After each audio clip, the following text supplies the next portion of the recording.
Compañeros, y en un ratito empezamos, ¿ya? Buenas tardes, Doc. Buenas tardes.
Bien, entonces ya les he subido por si acaso la practiquita a las tareitas. Entonces ya lo pueden ir revisando y si tienen cualquier duda que quieran reforzar sobre los cálculos y demás, lo podemos ir revisando, ¿sí? Nos faltaba solamente ver algunos elementos relacionados a esta fórmula que les decía que es mucho más fácil, que en realidad hace exactamente lo mismo que hemos hecho aquí, solo que lo hace en un solo paso. Por ejemplo, aquí hacíamos primero el peso, lo multiplicábamos por la dosis kilo peso, sacábamos el valor y luego aplicábamos la regla de 3, ¿no es cierto? Donde el total en miligramos lo multiplicábamos por los ml y lo dividíamos entre los miligramos de la solución. Entonces, fíjense, esta fórmula hace exactamente eso. Me dice, voy a multiplicar el peso del paciente por la dosis kilo peso por los ml de la solución y lo voy a dividir entre los miligramos de la solución. Y el resultado que me salga, si es kilo peso día, lo voy a dividir entre el número de tomas diarias. Si es kilo peso dosis, no lo voy a dividir. Entonces tiene que salir exactamente lo mismo. Entonces, por ejemplo, acá pongo 11.5, que es el peso del paciente, por la dosis kilo peso, digamos que de amoxi vamos a usar la mínima que es 50, los ml de la solución, digamos que vamos a usar este de 500 miligramos en 5 ml, entonces digo son 5 ml y los miligramos de la solución son 500, ¿sí? Entonces voy a hacer toda esa operación y voy a decir, tengo 11.5 por 50 por 5, todo eso dividido entre 500. Y me sale la dosis total 5.75 ml. Como es kilo peso día y voy a darle cada 8, entonces voy a dividir eso entre 3. Y me va a salir 1.91. ¿Sí? Que lo puedo redondear a 2 ml porque he usado la dosis mínima. Y ya está.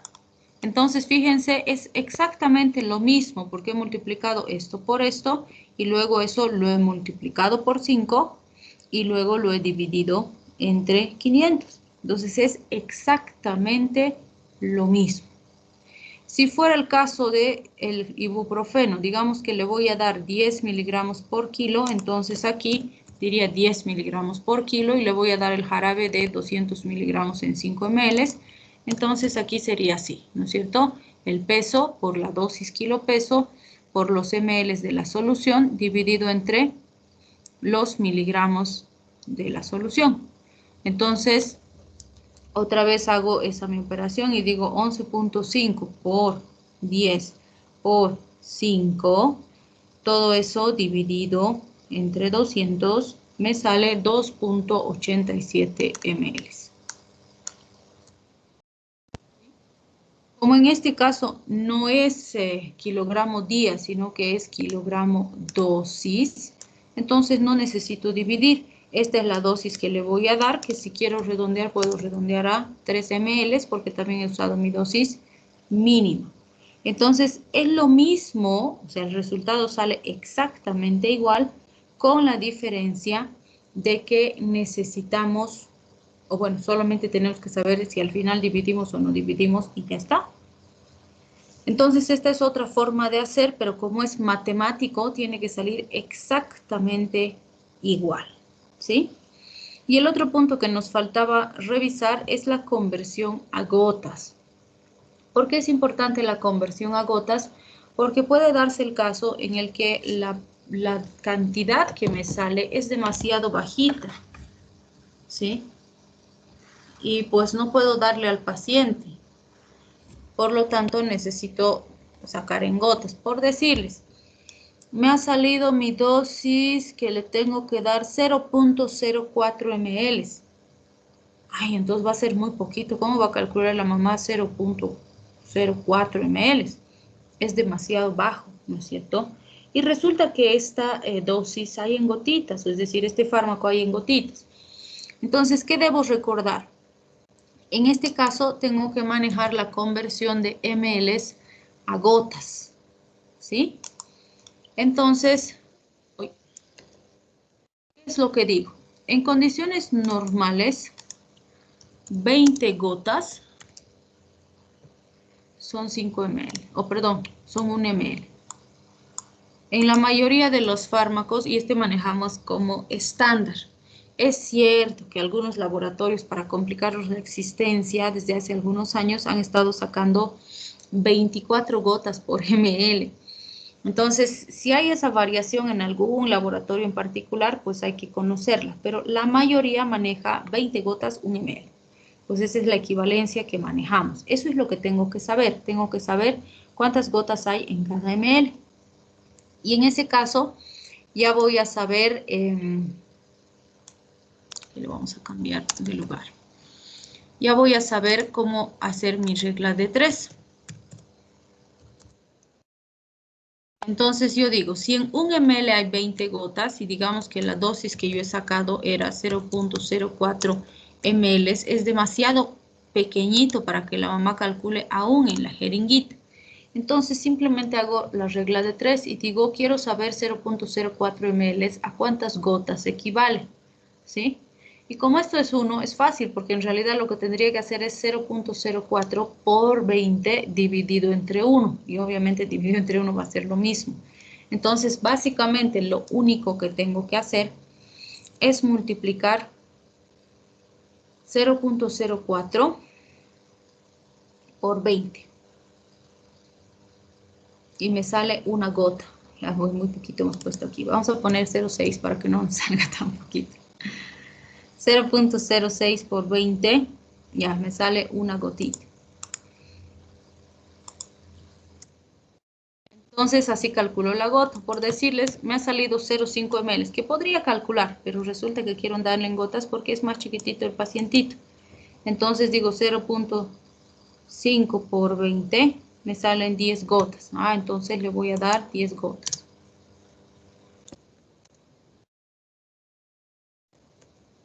Lo único que tengo que saber para hacer mi conversión en gotas es cuántas gotas hay por ml. Y en base a lo que saco en ml, hago mi conversión a gotas. ¿Sí?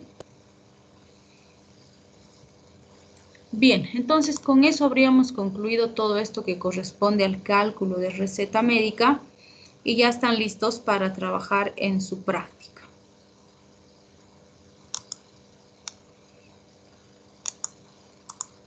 Doc, perdón, ¿puede volver a explicar la última parte, por favor? Lo de las gotas. Sí, porfa, es que no entendí muy bien. Ya.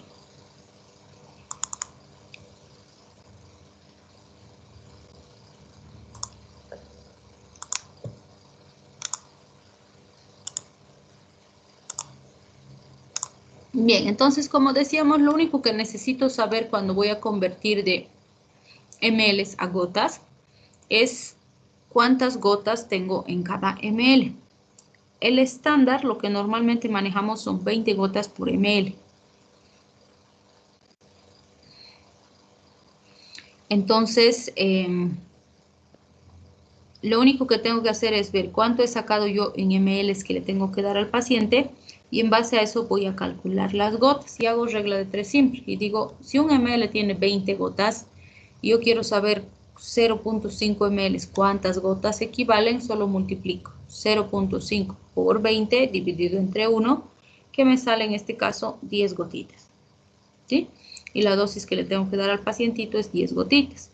¿Qué es importante que recuerden aquí? Si van a usar gotas, tienen que saber la presentación del frasco en gotas. Porque no podrían, por ejemplo, convertir en gotas, decirle que del jarabe de 250 miligramos en 5 ml le den gotas al paciente, porque esto no viene en gotero, ¿no es cierto? No viene en la forma de administración por gotas. Entonces, el objetivo de hacer estas conversiones en general es facilitar la administración al pacientito. pero si no viene en presentación de gotas, pues no le puedo dar presentación de gotas, porque me va a hacer barbaridades la pobre mamá tratando de darle las gotas, ¿sí? Entonces, ese elemento no deben olvidar.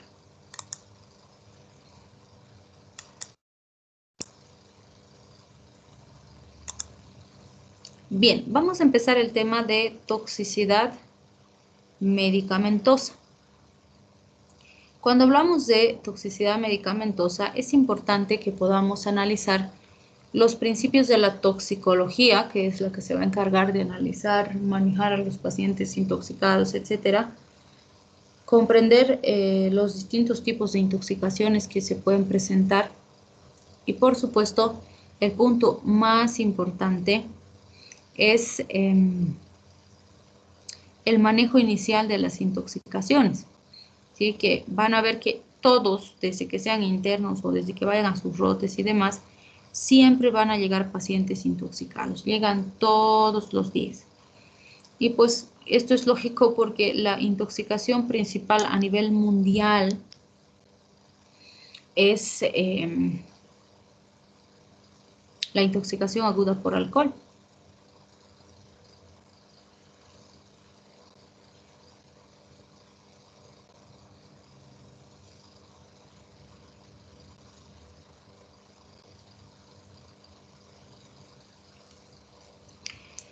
Entonces, obviamente, en todo el mundo la principal causa de intoxicación sigue siendo la intoxicación aguda por alcohol. Va a seguir siendo y va a seguir encabezando las estadísticas justamente porque es una droga de abuso que se vende de forma libre y que es legal en todo el mundo. Bueno, ya sí hay restricciones. Supuestamente no se vende a los menores de 18 años, etcétera, pero sabemos que no se cumple, sobre todo en países como el nuestro, pues la norma no se cumple en absoluto, ¿sí? Entonces, va a seguir siendo la principal causa de intoxicaciones en todo el mundo. Perdón, denme un minutito, por favor.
Bien, entonces,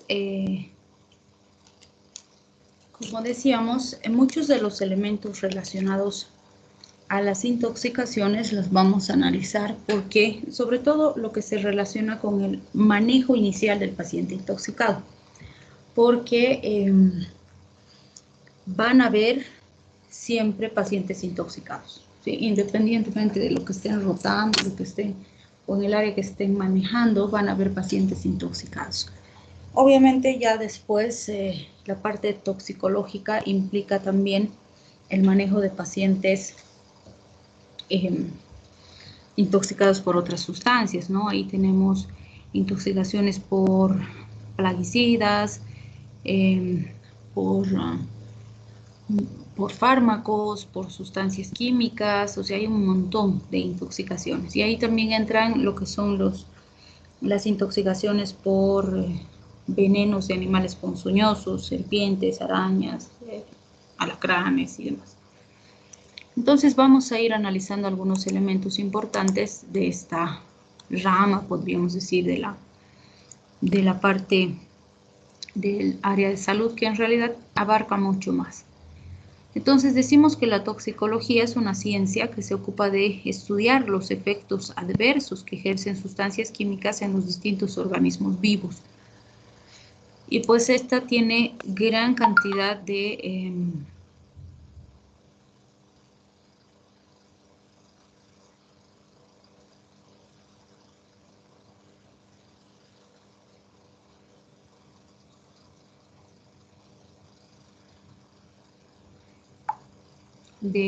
subdivisiones, podríamos decir. Tenemos, por ejemplo, la toxicología descriptiva, que es la que se encarga de hacer estudios toxicológicos, analizar los riesgos de toxicidad y demás. Y si recuerdan, dijimos que todos los fármacos han sido probados a nivel toxicológico, donde se ha determinado, si quieren, las dosis tóxicas o los niveles de toxicidad en los individuos. Y obviamente esa toxicidad no ha sido probada en humanos, como decíamos, sino más bien en animalitos. Entonces, sí hay rangos importantes de variabilidad o la posibilidad de que exista variabilidad con los datos de toxicidad es más alta que con los efectos en general de los fármacos, porque nunca han sido probados en humanos, solamente en animalitos. Pero sí tenemos datos importantes en relación a estos elementos. Tenemos también la toxicología mecanística, o mecanicística, como le dicen algunos libros, que se encarga de analizar los mecanismos de producción de toxicidad. Es decir, básicamente esta estudia el mecanismo de acción del tóxico y permite identificar de qué forma una sustancia tóxica va a producir daño, ¿sí? Y van a ver o vamos a encontrar que muchos elementos cuando ingresan al organismo no son tóxicos y más bien nuestro organismo al metabolizar estas sustancias los convierte en otras sustancias químicas que son potenciales tóxicos y ahí sí tenemos algún problema importante. Cuando hablamos de la toxicología normativa, vamos a ver que esta juzga si un fármaco tiene o no riesgo para estar en el mercado. Y esto es muy importante porque teóricamente esta rama, digamos, tendría que juzgar si es que una sustancia debe salir al mercado o debe estar dispensada a la venta a la población en general. Porque vamos a ver que los tóxicos tienen clasificaciones, ¿no? Algunos son de menor grado, otros de mayor grado, y son estos, es esta normativa de toxicidad la que determina si debe o no debe utilizarse una sustancia. ¿Y por qué es esto tan importante? Porque si bien existe, en muchos casos, como en nuestro país, por ejemplo, no se cumple a cabalidad la normativa, porque hay muchos otros factores que influyen. Pero, por ejemplo, para que más o menos tengan idea, hubo un momento en la historia en la que muchos países latinoamericanos determinaron que los carbamatos, que son plaguicidas, o sea, se usa para para los sembradíos y demás, para matar las plagas y que el sembradío no se vea afectado por las plagas, pero determinaron que los carbamatos eran demasiado tóxicos y demasiado peligrosos para poder manejar, podríamos decir, o ser manejados por los humanos. Entonces, ¿eso qué determinó?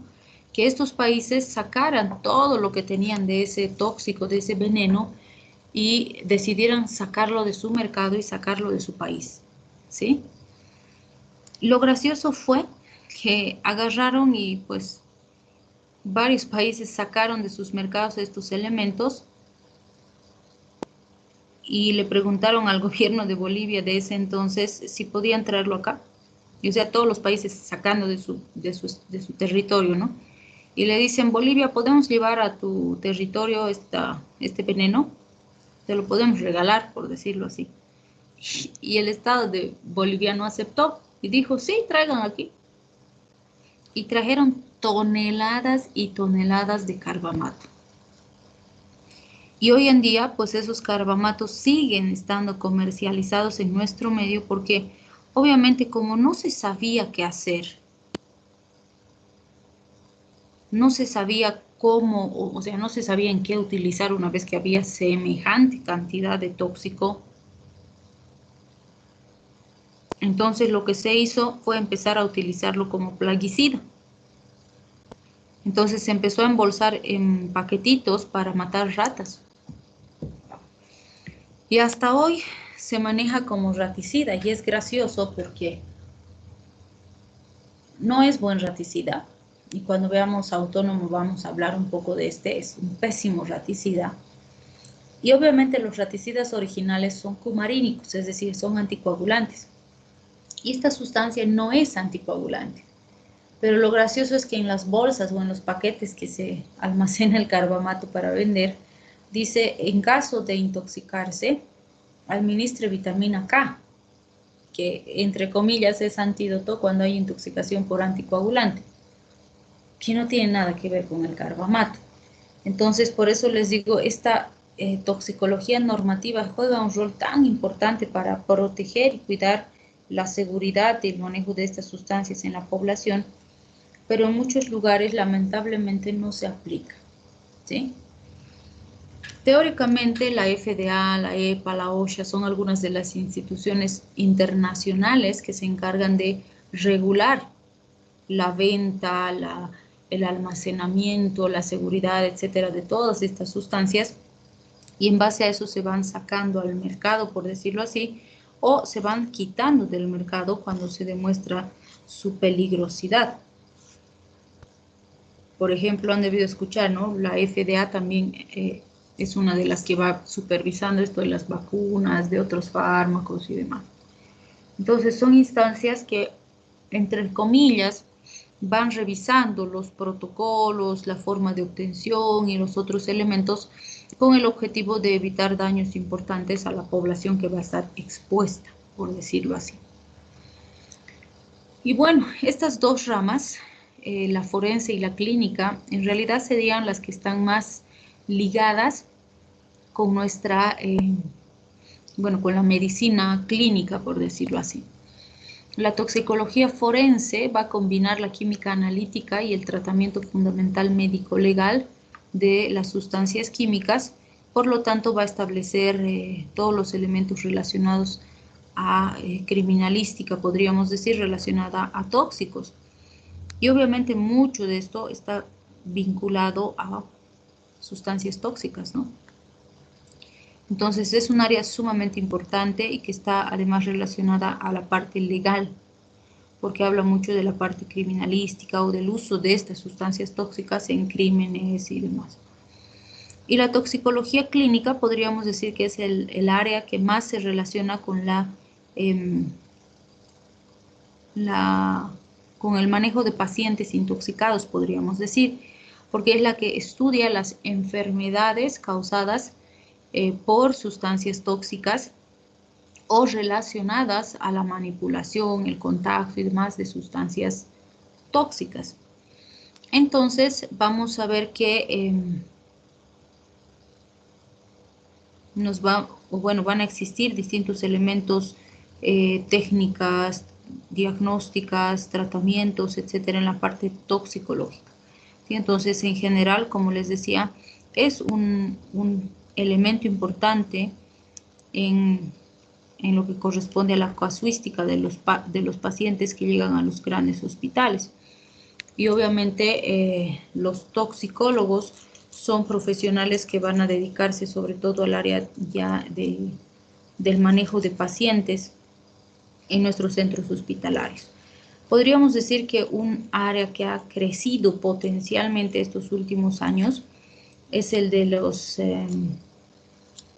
los body packers, las mulas, ¿no?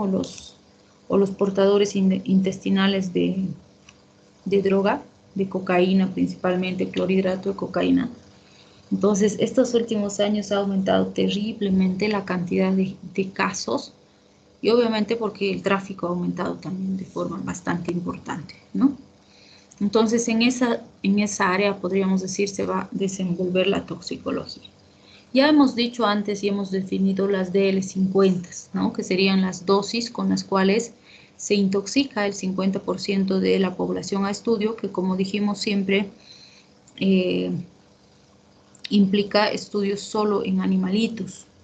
Y obviamente en algún momento puede llegar a la letalidad, también ese nivel de toxicidad, pero ambos, tanto las DL50 tóxicas y letales, solamente han sido probadas en experimentación y no han sido probadas en humanos, ¿sí?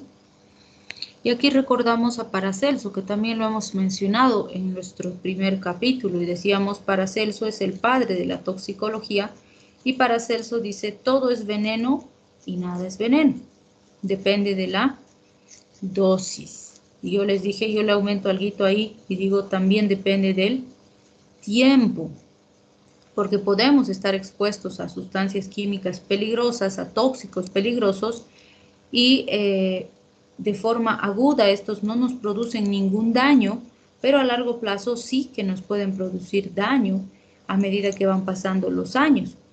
Entonces también la toxicidad puede no estar ligada a dosis que determinen enfermedad aguda, pero sí la exposición crónica significar en algún momento de la vida del paciente la aparición de una enfermedad o una complicación relacionada a esa exposición crónica, ¿sí?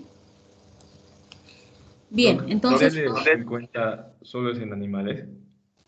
solamente se ha establecido, o sea, cuando hablamos de las DL50 de toxicidad y de letalidad, solamente han sido establecidas en animales, no en humanos, porque obviamente, ¿qué implicaría eso?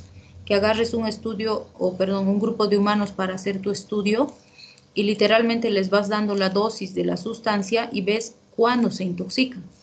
Entonces, las instituciones de ética no permiten hacer este tipo de experimentación en humanos, porque sí, literalmente tendrías que darles. Cuando se intoxican dices, oh, aquí se intoxicó el 50% de los individuos de estudio. Y sigues dando, se mueren y dices, oh, aquí se murió el 50% de los individuos de estudio. Y esa es tu dosis letal 50 y tu dosis tóxica 50. Pero no permiten hacer este tipo de estudios en humanos porque obviamente no es nada ético, está en contra de todos los principios de ética y bienestar de la población, pero sí se hacen en animalitos, que siempre les he dicho, tampoco es ético, ¿no? Porque realmente a los animalitos sí los intoxican y sí los matan. Y tampoco es ético porque son seres vivos. Entonces, las instituciones de protección a los animalitos desde hace varios años están luchando para que no se haga este tipo de estudios, ¿no? Pero pues se siguen haciendo, ¿no? En nombre de la ciencia.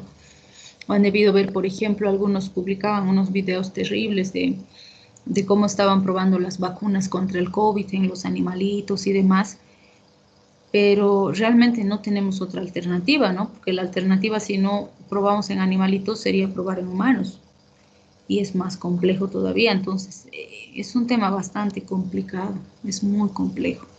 Y obviamente pues siempre decimos los animalitos también sufren, los intoxican, los asesinan literalmente porque los matan.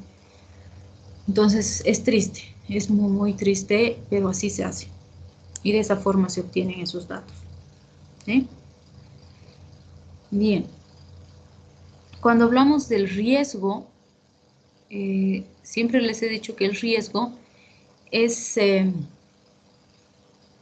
la probabilidad de que algo ocurra.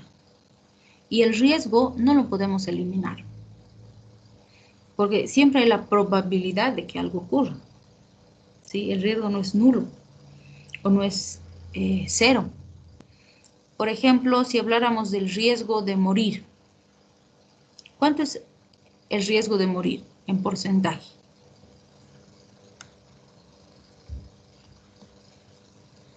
¿50%?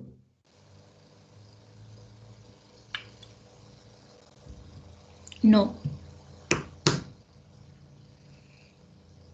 ¿Quién es inmortal aquí en el grupo? A ver, levante la mano. ¿Tenemos algún inmortal? ¿Qué probabilidad tienes de morirte? 100%. 100%. ¿Sí? Porque, claro, es la probabilidad de morir que tenemos todos es del 100%. Ninguno es inmortal, por lo menos hasta donde sabemos. Entonces tenemos el 100% de riesgo de morir. Todos. ¿Cuándo? No sabemos. Pero de que vamos a morir, algún día vamos a morir. Entonces el factor de riesgo de morir es del 100%. ¿Sí? Entonces cuando hablamos de toxicidad y hablamos de factor de riesgo, y esto se aplica también para los fármacos, también para las vacunas, también para los procedimientos que aplicamos. Entonces el riesgo siempre existe. Y si recuerdan cuando veíamos idiosincrasia, las reacciones de hipersensibilidad, les decía, el riesgo no lo podemos eliminar. Bajo ninguna circunstancia el riesgo va a ser cero. Va a variar. Ahorita estamos viendo que el riesgo de morir es del 100%. Con estas otras cosas, con elementos tóxicos, dañinos y demás, el riesgo varía. Puede ser del 50%, puede ser 20%, puede ser 5%, puede ser 0.00000000001. Va a variar. Y lo único que nosotros podemos hacer, controlando algunos elementos y demás, es disminuir ese riesgo. Pero llevarlo a cero o eliminarlo no va a pasar. ¿Sí? Entonces, ¿qué decimos? El riesgo de que se produzcan efectos dañinos siempre va a existir, pero obviamente las repercusiones, por decirlo así, de ese efecto dañino van a variar potencialmente. En algunos casos, el daño puede ser directo y en otros casos el daño puede ser indirecto. Y eso también va a determinar el riesgo o las consecuencias de ese nivel de riesgo. Por ejemplo, si nos remontamos en el tiempo y nos vamos a la explosión de las bombas atómicas en Hiroshima y Nagasaki, ¿quiénes habrían sufrido riesgo directo? O bueno, daño directo en realidad, no riesgo. ¿Quiénes habrían sufrido daño directo? Los pobladores. Muy bien, o sea, los que estaban, bueno, no sé cuánto serán las ondas expansivas, ¿no? Pero los que estaban en el sitio y estaban cerca del sitio de la explosión han sufrido daño directo. Y lo más probable es que la mayoría hayan muerto en ese momento, ¿sí? Pero a medida que la onda expansiva ha ido avanzando kilómetros y kilómetros y kilómetros, seguramente ha encontrado población a la que también le ha podido producir un daño directo. Por decir, si estaba a 50 kilómetros del sitio de la explosión, pero la onda expansiva ha llegado y a un individuo le ha producido abrasiones en piel, quemaduras, lesiones, heridas, ha llegado a los ojos y ha perdido la vista. Entonces, esos efectos que ha producido en este individuo han sido también efectos directos, solamente que la intensidad, por eso nos dice otras consideraciones, la cantidad de daño que se ha producido ha sido menor versus los que estaban en el sitio específico de la explosión, ¿no? Y probablemente mientras más alejados han estado del foco de origen, los daños directos han ido disminuyendo potencialmente, ¿sí? Entonces, con seguridad han habido personas que ya a nivel somático, por ejemplo, los daños que han tenido han sido menores. Pero algo importante que no podemos olvidar en ese tipo de situaciones es el daño que se ha podido producir, por ejemplo, en las células reproductivas. Entonces, si había una mujer, por ejemplo, que ha recibido daño, puede ser que somáticamente el daño no ha sido tan importante, pero si se ha llegado a dañar sus células reproductoras, porque la mujer desde que nace tiene sus óvulos, ¿no es cierto? Y a lo largo de su vida van a ser algunos de esos óvulos que lleguen a madurar y que lleguen a producir algún efecto, o bueno, en algún caso una fecundación. Entonces, si se han lesionado y después esta paciente tiene progenie, algunos de sus niños podrían nacer afectados. Entonces, en ese caso, por ejemplo, esos individuos que van a nacer con malformaciones, con lesiones, etcétera, han sufrido un daño indirecto, porque no estaban en el momento del problema, pero han sufrido un daño posterior, ¿sí? Y bueno, sin irnos tan lejos a las bombas, podemos irnos aquí a algo más, más habitual. Digamos que tengo una paciente que le están obturando un diente, le están haciendo un tratamiento de conducto. Y si alguna vez pasan por la facultad de odontología, bueno, ahora no están con clases presenciales, pero bueno, cuando estábamos en la presencialidad, si alguna vez pasaban por la facultad en San Simón, por ejemplo, le estaban haciendo tratamiento de conducto, obturaban, le ponían gutapercha y lo llevaban al frente de la facultad y le sacaban una radiografía del dientecito. ¡Tic! Luego veían la radiografía, oh, faltan 3 milímetros, entonces otra vez obturaban. Si le ponían otra vez gutapercha, otra vez lo llevaban, plic, otra plaquita. Falta 1 milímetro, otra vez. Y había pacientes en los que les hacían 5, 6, 7 radiografías el mismo día. Y claro, algunos dicen, pero es una radiografía pues chiquitita, solo el dientecito que estamos trabajando, estamos irradiando. No, porque es radiación, ¿sí? Y si verificaban de cada 10 pacientes a cuántos les ponían mandil, protector de tiroides, etcétera, 9 de cada 10 no usaban nada. ¿A quién le ponían protección? Si era mujer y estaba embarazada. Y ni siquiera protección tiroidea más, solamente el mandil de plomo. Entonces, en ese caso, por ejemplo, si son pacientes femeninas, esa irradiación puede lesionar sus óvulos y no sabemos cuál de esos óvulos se va a perder en una menstruación y cuál de esos óvulos en algún momento se puede fecundar. Porque de hecho cualquiera de esos en algún momento se puede fecundar porque esos no se recambian. ¿Sí? Con los que nació es con los que se va a morir. Algunos se van a atrofiar en el proceso, otros se van a perder en los ciclos menstruales, otros no se llegarán a usar y se atrofiarán después de la menopausia. Pero si se fecunda uno, va a ser uno de esos. Entonces, el producto de la gestación va a ser o va a sufrir un daño indirecto. Si por la irradiación, por ejemplo, esta paciente o este paciente, varón o mujer, sufre daño tiroideo, y por eso es que se pone protector tiroideo, está sufriendo un daño directo.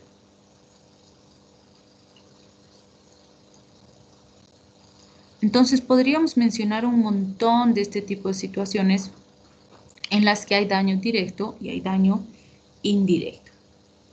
Y van a variar en cantidad, forma de exposición, empleo del tóxico, eliminación. ¿Por qué es importante esto? Por ejemplo, han debido escuchar, bueno, tal vez hasta han visto. Teóricamente, cuando fumiga a alguien sus sembradíos con plaguicida, debería estar con su traje impermeable, con lentes, con protector facial, con guantes, con gorro, botas, ¿sí? Pero si van a ver nuestros campesinos, que son generalmente los que producen este tipo de frutas, verduras y demás, cuando fumigan están con sus soleras, sus shorts y sus sandalias, porque además les hace calor.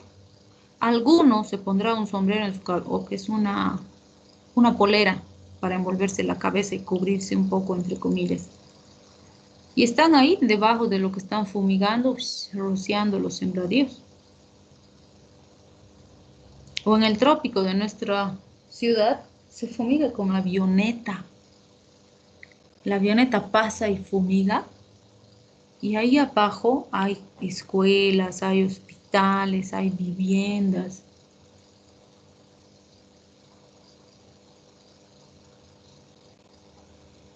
Y están fumigando de esa forma. Entonces, si se mantuvieran los elementos relacionados a la forma de uso del tóxico, probablemente los niveles de toxicidad serían diferentes. Y por supuesto, cuando hablamos de la eliminación, también es súper importante.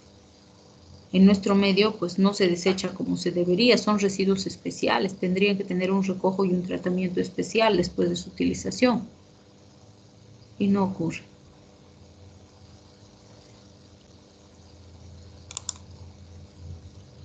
Bien, si queremos identificar las formas de exposición, en realidad las dividimos en dos. Exposición aguda,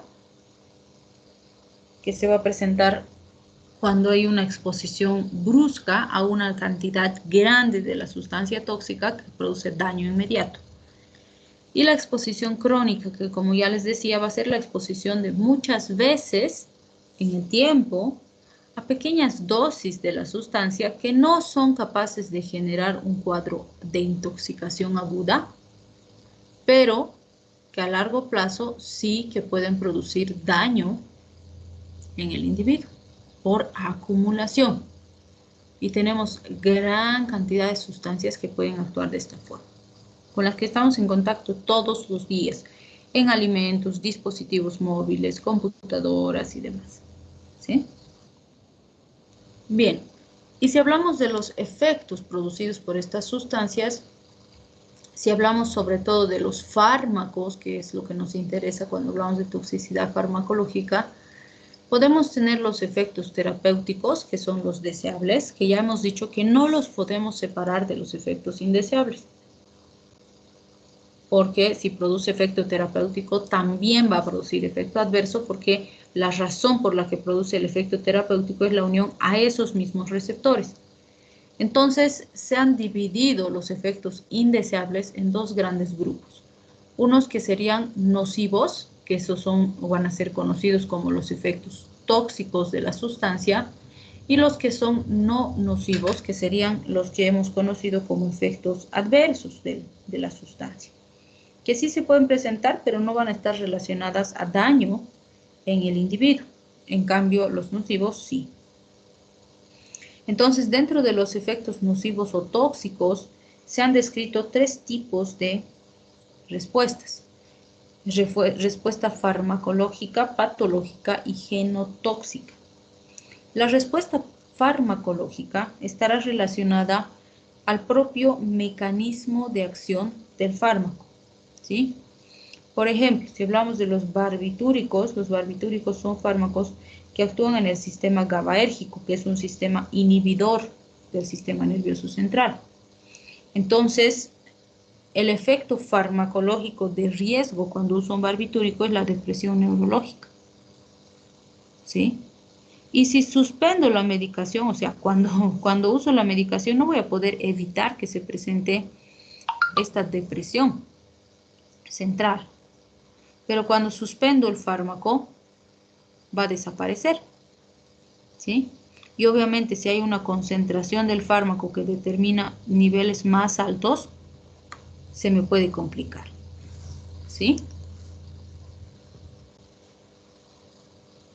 Cuando hablamos de los efectos patológicos, hablamos de efectos que produzcan ya un daño. Por ejemplo, si hablamos del daño hepático producido por el paracetamol o acetaminofén, es un efecto secundario a la acción de un metabolito de esta sustancia. Si la exposición es leve o las concentraciones son pequeñas, en general va a ser un daño que no nos produzca grandes complicaciones y se puede reparar. El hígado va a revitalizar, se va a estabilizar y es reversible este efecto. Pero si fuera a dosis grandes y en periodos cortos de tiempo, podría producirnos una necrosis hepática fulminante y la muerte del paciente inclusive por falla hepática, ¿sí? Y los genotóxicos estarían relacionados a la aparición de efectos genéticos, si quieren, o alteraciones genéticas en la célula que dan origen a la aparición de un cáncer o de la anarquización de un grupo celular y demás, ¿sí? Por ejemplo, la mostaza nitrogenada se ha visto que puede originar ciertas reacciones o cambios a nivel genético que pueden originar neoplasias. Y obviamente, si estas no logran ser reparadas en su origen, pueden determinar la muerte del paciente. Entonces, en todos estos casos, la reversibilidad o irreversibilidad del cuadro va a estar directamente relacionada o sujeta a el tiempo y la cantidad de exposición que tiene el paciente.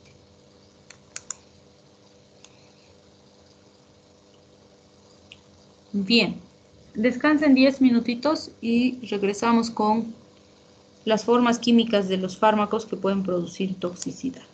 ¿Ya?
Bien, continuaremos entonces con la parte toxicológica. Cuando hablamos, por ejemplo, de podríamos decir, los elementos o las formas químicas de los fármacos que van a producir toxicidad, nos vamos a encontrar con que muchas veces el fármaco cuando ingresa o el mismo tóxico cuando ingresa al organismo no produce daño. Y cuando se metaboliza en el organismo o reacciona químicamente con otro elemento en el organismo, es que se convierte en un potencial tóxico. ¿Sí? Entonces, eso es lo que debemos analizar, porque en muchos casos no va a ser la sustancia como tal la que nos pone en riesgo, sino sus metabolitos. Y algunos de los elementos que se han ido analizando son la presencia de enzimas, y ahí tenemos a nuestros sistemas de las P450 y otras enzimas que nos ayudan a metabolizar y, entre comillas, a detoxificar el organismo. La luz, sabemos que los rayos UV, a los que todos estamos expuestos todos los días en mayor o menor proporción, a no ser que vivamos en una cueva y no salgamos nunca, que es poco probable, van a generar reacciones químicas en nuestro organismo. Y muchas veces los fármacos, al interaccionar con esos rayos UV, es que se van a convertir en potenciales tóxicos, potenciales sustancias dañinas. Las moléculas de oxígeno reactivo, que son parte de los productos de nuestro metabolismo, que también pueden determinar la conversión de estas sustancias en sustancias peligrosas, ¿sí? Entonces tenemos, por ejemplo, que en muchos casos la interacción con estos elementos va a favorecer la acción del fármaco, permitiendo que cumpla sus efectos terapéuticos. Pero en otros casos la interacción de estos elementos con el fármaco, como decíamos, va a hacer que se convierta en un potencial tóxico, ¿sí? Entonces vamos a ir viendo ejemplos de ello. Tenemos, por ejemplo, aquí el paratión, y lo vamos a ver más adelante en otros temas. El paratión es un órgano fosforado, ¿sí? Es una sustancia que se usa como plaguicida. Entonces lo usan para fumigar sembradíos, plantíos y demás, con el objetivo de matar plagas, matar insectos que podrían dañar los cultivos, ¿no? Entonces cumple su función como plaguicida. Y en estos casos es en los que mencionábamos y decíamos que el individuo que va a realizar la fumigación debería estar con todas las medidas de protección necesarias. Es decir, debería tener lentes, barbijo, gorro, guantes, botas, traje impermeable, etcétera. Porque además este plaguicida, por ejemplo, se caracteriza porque se asimila perfectamente por cualquier vía, ¿sí? Entonces, eso significa que vamos o podemos tener alteraciones en cualquier circunstancia en la que tengamos ingreso de este elemento. Y como se absorbe bien por ojos, por boca, por nariz, por piel, entonces el individuo que fumiga sin ningún tipo de protección va a tener o recibir cantidades importantes del tóxico. ¿Y qué es lo que va a ocurrir? Cuando el paratión ingresa al organismo del paciente, cuando está solo como paratión, no produce daño, ¿sí? No produce un daño, no es lesivo. Pero en el organismo, la acetilcolinesterasa, que en condiciones normales, o bueno, no antes de la acetilcolinesterasa, las enzimas que se encargan de degradar este tipo de sustancias químicas, al intentar degradar al paratión, lo que determinan es que este azufre que se encuentra en una de sus cadenas laterales sea reemplazado por un oxígeno. Y de paratión lo convierten en paraoxón, que es otra sustancia química. Lo que ha variado, fíjense, es ese oxígeno. Y este paraoxón va a ir y se va a unir a la acetilcolinesterasa. El problema es que este paraoxón, al unirse a la acetilcolinesterasa, la bloquea. ¿Y qué vamos a tener en el paciente? Una inhibición del efecto de la acetilcolinesterasa. Entonces, si pensamos cuál es la función de la acetilcolinesterasa, es metabolizar a la acetilcolina. la destruye para que no siga produciendo su acción cuando ya no la necesitamos. Entonces, si la enzima está bloqueada, el paciente va a tener una intoxicación endógena por su propia acetilcolina, porque no hay quien vaya a destruirla. Por lo tanto, vamos a tener en el paciente una intoxicación colinérgica. Entonces, fíjense en este caso, el paratión, que es el tóxico, no produce el daño, sino su metabolito, que es el paraoxón, y la producción de este metabolito es responsabilidad del propio organismo del paciente. Si no se convirtiera en paraoxón, no produciría su daño. ¿Sí? Muy bien. En este otro caso, fíjense, tenemos los metabolitos del acetaminofén, el famoso paracetamol. ¿Sí? Entonces, el paracetamol para metabolizarse usa varias vías. Utiliza la sulfatación, la glucuronidación, y en esos procesos pues va depurando sus metabolitos. Y uno de los elementos importantes, o sea, uno de sus metabolitos necesita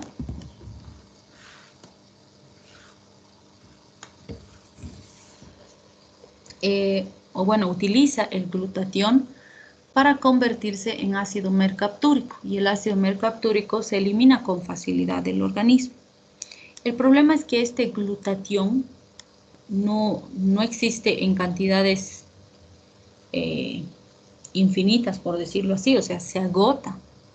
Y desde el momento en que se agota el glutatión, este metabolito ya no puede convertirse en ácido mercaptúrico. Este metabolito, que es el N-acetilbenzoquinoneimina, es el metabolito tóxico del paracetamol. ¿Y qué pasa? Como ya no se puede convertir a ácido mercaptúrico, este metabolito se empieza a acumular, sobre todo a nivel del hepatocito, y empieza a inducir muerte celular, necrosis del hepatocito. ¿Sí? Entonces, fíjense otra vez aquí, no es el acetaminofén o paracetamol original el que está produciendo daño, sino su metabolito, que es producto del metabolismo del acetaminofén por las distintas rutas metabólicas de nuestro propio organismo. ¿Sí? Entonces, ¿qué es lo que vamos a tener aquí? Que gracias a la acción de nuestras propias enzimas que metabolizan estas sustancias, se convierten en sustancias altamente reactivas e inestables que empiezan a producir daño. Que si no se hubieran metabolizado, no hubieran producido daño. ¿Sí? El otro punto, dijimos, de irrelevancia es la luz, la interacción con los rayos UV. Entonces, ¿qué pasa? La sustancia ingresa, está actuando de una forma determinada, y si entra en contacto con los rayos UV, se convierte en un potencial tóxico. ¿Sí? Entonces, se han visto dos tipos de reacciones. Una es la reacción fotoalérgica, y la otra es la reacción fototóxica. Si vemos la reacción fotoalérgica, vamos a ver que existe una reacción de tipo alergénica, por eso se llama así, es decir, cuando el paciente se expone a los rayos UV, entonces el fármaco cambia químicamente y empieza a actuar como un alérgeno y le produce al paciente una reacción de tipo alérgica, pero por esa transformación que se ha producido por la exposición a los rayos UV. ¿Sí? Y en la reacción de tipo fototóxica, vamos a ver que la exposición a los rayos UV determina una reacción de fotosensibilidad quimioinducida, es decir, que reacciona químicamente y ese producto que se consigue determina algún tipo de reacción, que puede ir, por ejemplo, desde la pigmentación de la piel hasta alguna reacción que determine acumulación de algún pigmento y demás. Entonces, en las reacciones fotoalérgicas se ha visto, por ejemplo, las sulfonamidas, y en las de fototoxicidad se ha visto las tetraciclinas, sulfonamidas, clorpromacina, ácido nalidíxico. Entonces, uno de los elementos importantes es que cuando el paciente consume estos fármacos, se les recomienda no estar expuesto de forma importante al sol.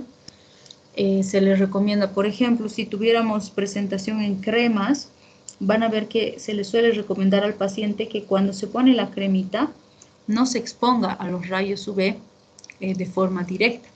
¿no? Porque a veces se produce una mancha, una pigmentación en la piel y que además esa lesión es irreversible. Después que pase el proceso, cure la lesión, etcétera, la mancha va a persistir y no se la puede hacer desaparecer. Entonces sí habrán situaciones en las que la complicación de toxicidad se debe a esa exposición a los rayos UV. En el caso de las moléculas de oxígeno reactivo, la sustancia química cuando entra en contacto con estas moléculas de oxígeno reactivo se convierte o se produce, si quieren, una reacción oxidativa que produce daño. Uno de los mejores ejemplos de este tipo de reacciones es el paraquat, también conocido como gramoxone. Esta es una sustancia tóxica que cuando entra en contacto con moléculas de oxígeno reactivo empieza a producir lesión en el epitelio respiratorio y esa lesión se asocia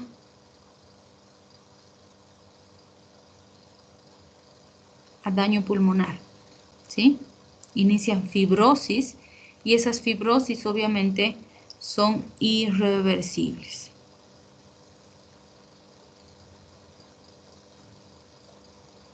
Entonces, algo importante que se debe considerar en estos casos es que uno de los sitios predilectos, por ejemplo, del paraquat, es justamente el pulmón, porque ahí va a encontrar mayor cantidad de moléculas de oxígeno. Y uno de los elementos que está contraindicado y que no se debería usar en pacientes que se han intoxicado con paraquat es oxígeno. Y normalmente cuando un paciente llega a emergencias, lo primero que hacemos es darle oxígeno dentro de las medidas de soporte. Entonces, eso es muy importante porque si fuera paraquat y le damos oxígeno, lo que vamos a hacer es acelerar la lesión y empeorar el riesgo y el pronóstico del paciente, ¿sí? Entonces, hay que analizar porque obviamente si se produce daño pulmonar y se inicia la fibrosis, no hay vuelta atrás. Hagamos lo que hagamos, esa fibrosis va a progresar. Si bien varía entre paciente y paciente, hay pacientes que no duran más de 2 semanas. Y es increíble cómo avanza la fibrosis. Porque obviamente no podemos dejar de darle oxígeno o no podemos evitar que el oxígeno llegue a los pulmones. Y la presencia de oxígeno va a seguir lesionando el pulmón. Y cuando estos pacientes empiezan a desaturar y realmente empiezan a tener saturaciones de 70, 72 y demás, no tenemos otra alternativa más que darles oxígeno, porque sin oxígeno ya no saturan. Y obviamente les vamos a dar oxígeno, pero sabemos que ese oxígeno también va a acelerar la lesión. Entonces es muy complicado y el pronóstico es malo. Y eso lamentablemente hay que explicarle al paciente, ¿no? Hay que decirle que va a morir. No hay nada que podamos hacer. Lo que no podemos establecer es exactamente cuándo, en cuánto tiempo va a terminar de avanzar. Porque hay pacientes que, por decirles, llegan y tienen fibrosis en las bases pulmonares. A la semana les hacemos una radiografía de control y está comprometido el 80% del pulmón. Y en una semana más el 100% y ya, chao paciente. Pues es complicada la fibrosis, ¿sí? Sobre todo si está relacionada a tóxicos. Obviamente hay pacientes que tienen fibrosis y que la fibrosis avanza lentamente y que pueden estar años y años con su fibrosis evolucionando progresivamente. Bien, si hablamos del sitio de lesión, la toxicidad puede ser local o puede ser sistémica, dependiendo si afecta un sitio particular que ha entrado en contacto con el tóxico o si afecta o compromete de forma sistémica al paciente.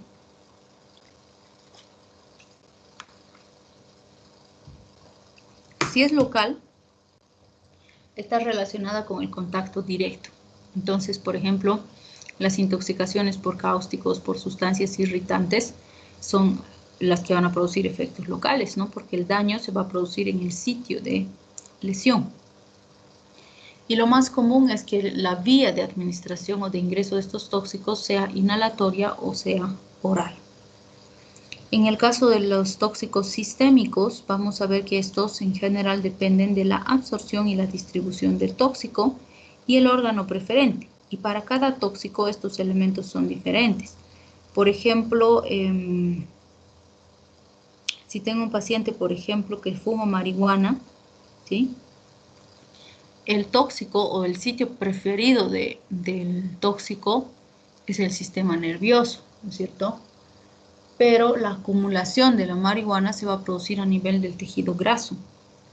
Y a partir de este se va a seguir liberando y es por eso que hasta 1 o 2 semanas, incluso en algunos casos, se puede detectar metabolitos de marihuana en orina. Porque a partir de la grasa donde se ha acumulado se va liberando progresivamente, ¿sí? En cambio, en el caso del paraquat que veíamos hace un momento, por ejemplo, su sitio de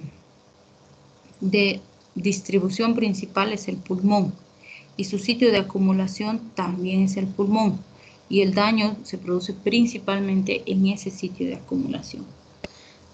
Entonces, dependiendo del tóxico, el sitio de acumulación puede ser el mismo o diferente del sitio de preferencia del tóxico. Va a variar para cada tóxico. Si hablamos del efecto tóxico, cuando tenemos un contacto directo y es un efecto local, el sitio de entrada es el que se va a lesionar, ¿no? Porque el efecto es directo. Entonces, en orden de frecuencia suele ser lesionada primero la piel, el sistema gastrointestinal y la vía respiratoria.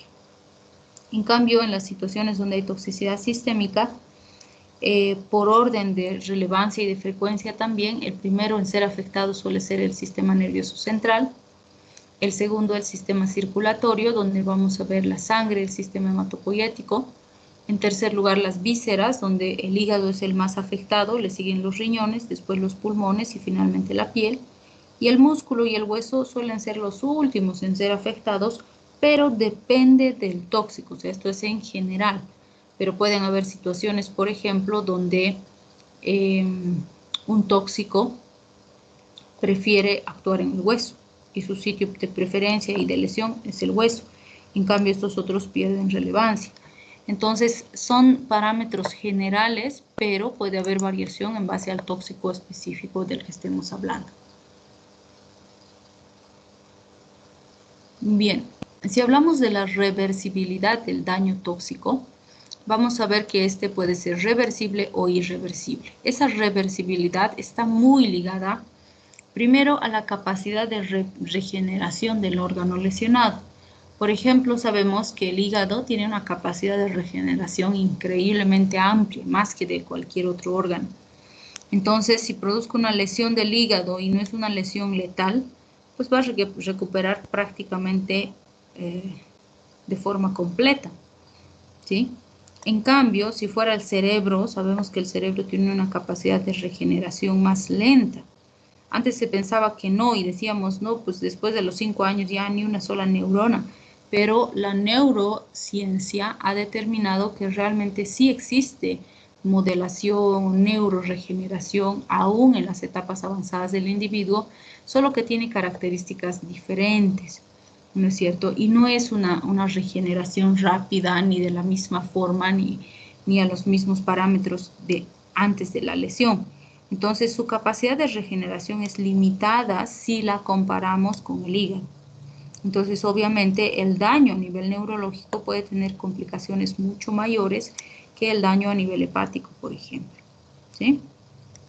Y si hablamos de la toxicidad tardía, vamos a ver que pueden haber elementos importantes a largo plazo, sobre todo cuando hablamos de fármacos, que se pueden relacionar a lesión. Las anemias aplásicas, por ejemplo, producidas por el cloranfenicol, pueden presentar secuelas severas o la muerte del paciente inclusive.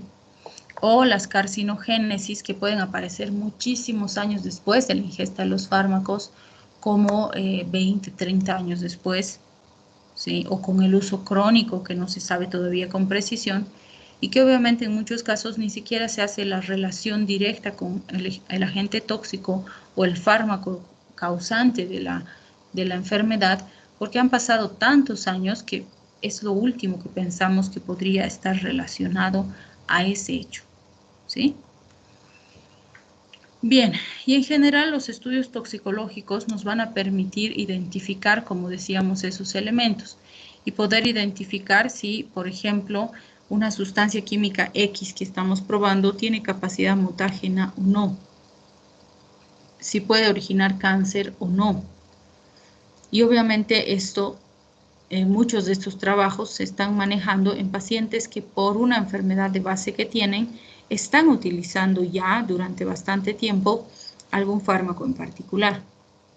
En los casos testigos, lo que hacemos es ir aumentando sistemáticamente las dosis o multiplicando las dosis para determinar si las sustancias pueden ser promotoras o carcinógenas o genotóxicas. Que esto obviamente cuando hablamos de toxicidad se aplica, como hemos dicho desde el principio, en animales y no así en humanos. Bien, y en este cuadro lo que vamos a analizar son los elementos relacionados a esa genotoxicidad o no genotoxicidad que mencionábamos. Entonces, si hablamos de la capacidad de un fármaco de producir cáncer, estaríamos hablando de que si la sustancia es genotóxica, sí puede producir un cambio a nivel genético que origine un cáncer. En cambio, si es una sustancia no genotóxica o también conocida como promotora, puede facilitar el crecimiento y desarrollo de una célula tumoral, pero por sí misma no puede producir la aparición de una célula tumoral. Entonces, el no genotóxico o promotor refuerza la capacidad de originar cáncer de la sustancia genotóxica, pero si está sola, es incapaz de generar cáncer, ¿sí? Entonces, ¿qué hacen estas sustancias genotóxicas? Vamos a ver que son conocidas como procarcinógenos o carcinógenos próximos, justamente porque cuando ingresan no generan ese daño, no generan esa respuesta. ¿Y qué es lo que va a ocurrir? En el proceso de ser metabolizados por nuestro organismo, por las monooxigenasas de las P450 y demás, se van a convertir en intermediarios reactivos, electrodeficientes o faltantes, por decirlo así. Si recuerdan bioquímica, siempre hablábamos de las sustancias inestables, de los famosos radicales libres, ¿sí? Que son sustancias que químicamente son inestables. Y esa inestabilidad química genera que reaccionen con otras sustancias y en ese proceso de reacción, de tratar de estabilizarse y así quitarles electrones a las otras moléculas, acaban formando centros nucleófilos ricos en electrones que originan mutaciones. Y esas mutaciones son las que van a dar los carcinógenos primarios o últimos, que serían cambios estructurales y morfológicos de esos carcinógenos próximos. Estos carcinógenos últimos son los que tienen la capacidad de iniciar carcinogénesis. Y fíjense, aún en esta fase no está determinado si van a originar cáncer o no, porque aún estando como carcinógenos últimos, las lesiones y las alteraciones en el material genético se podrían reparar. Recuerden que tenemos una maquinaria muy sofisticada y ampliamente especializada en la reparación de cualquier daño o falla que se produzca en el material genético. Si no se logran reparar, van a dar origen a un tumor. ¿Sí? Bien, vamos a quedar ahí, les voy a llamar listita. Como les decía al principio, ya les he subido una tarea, entonces váyanla revisando, es de receta como les había anticipado y cualquier duda que tengan la podemos reforzar en clase.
Bien, les llamaré listita. André, Presente, doc. Presente, doc. Max, Presente, doc. Presente, doc. María Alejandra, Presente, doc. Valentina, Presente, doc. Sofía, Presente, doctora.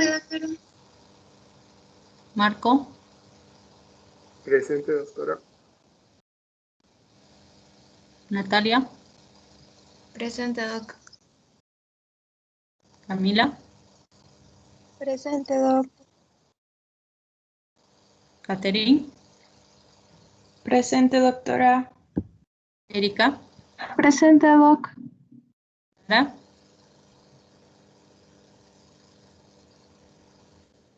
Roxana, Bentley, presente. Presente, doctora Roxana.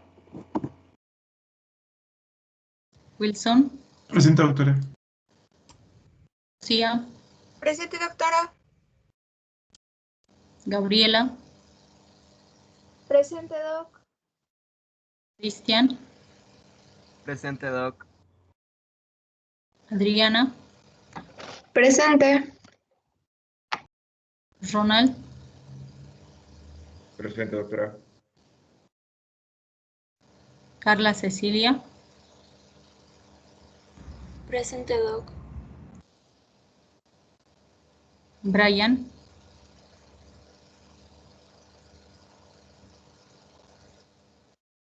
Debra, Presente, doctora. Madaí,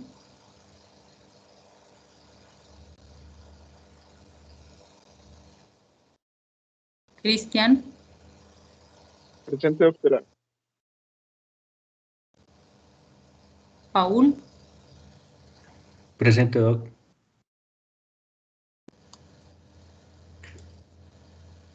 Micaela, Presente, doc.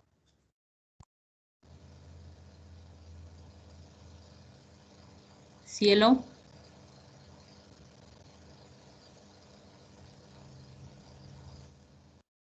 Alexandra, Presente, doc. Adriana, Presente, doc. Araceli, Presente, doc.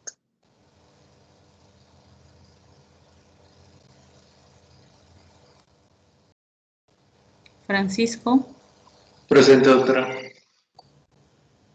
Mateo, Presente, doc. Angie, Presente, doctora. Adriana, Presente, doc. Camilo, Doctora, presente. Darío, Presente, doc.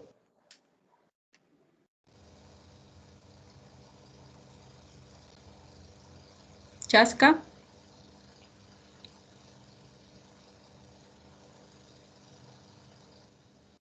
Yesenia,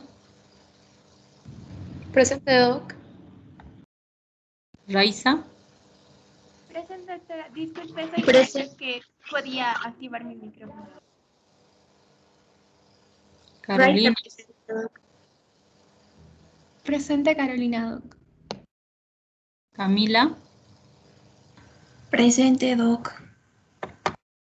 Aleida, Doctora, Aleida está presente, pero no tiene audio. gracias, Alenka, Presente, doc. Sofía, Presente, doctora. Cristian, Presente, doctora. Anthony, Presente, doctora. Mirta, Presente, doctora. Andrea, Presente, doc.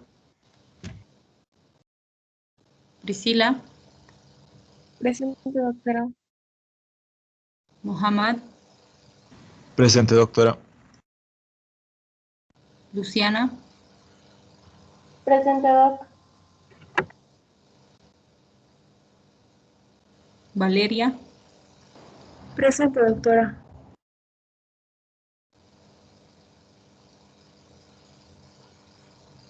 Kelly, Presente, doc. Stephanie, Presente, doc. William, Presente, Doc.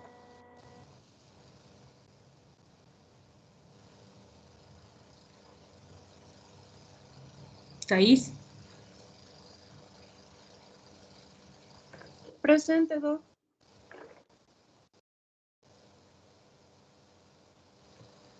bien.